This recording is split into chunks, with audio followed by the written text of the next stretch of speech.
It's a new day, it's a new me, oh, oh. The interesting thing about what I've learned along the way is that sometimes, along this journey, doors are closed in our face.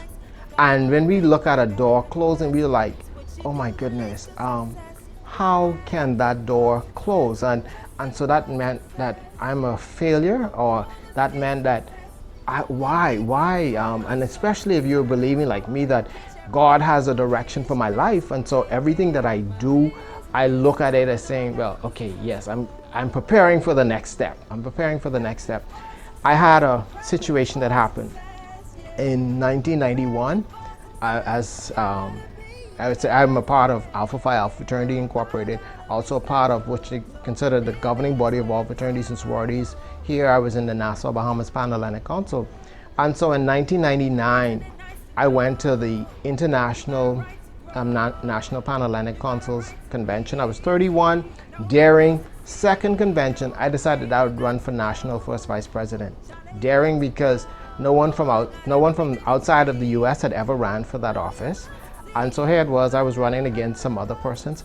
I ran at the convention, second convention I'd ever been to, and I won. I was serving as the second highest international officer in our organization at the age of 31. I was like big man then, feeling like, oh wow, success. 2 years later, I ran for re-election unopposed because no one wanted to run against me. And so I was like, boy, God, you're opening some doors for me. And in 2003, I was now running for the international president of international president of the National Pan-Atlantic Council. I was like, man, I just saw myself walking straight through that door. Served for 4 years, the persons loved me, didn't have no opposition, ran for that office, and in 2003 October, that door was closed in my face. I was crushed for 7 minutes because I was like, God, you brought me here. Why? I mean, I am now supposed to make history as the first international person, first person from the Bahamas, and the door is closed.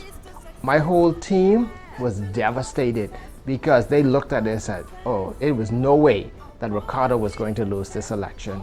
But the door was closed, and I didn't know why it was closed.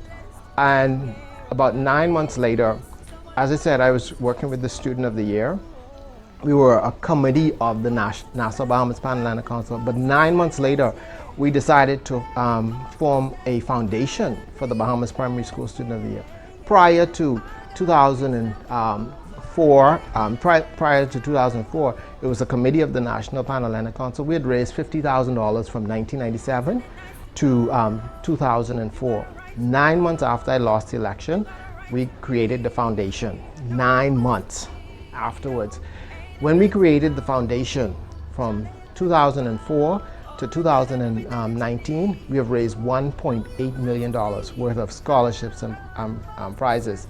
So I was like, and now I'm seeing why God closed that door. I would have walked into the door as the international president of the National Pan-Atlantic Council. I would have made history being the first person from the Bahamas, but 4 years later, my term would have been finished.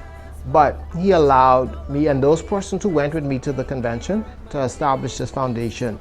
And so I looked at it, a door. He allowed those 4 years that I was in the international office to be a training ground for what I'm doing now, because it has prepared me for what I do now. And now I'm able to make a greater impact in the Bahamas because of those 4 years.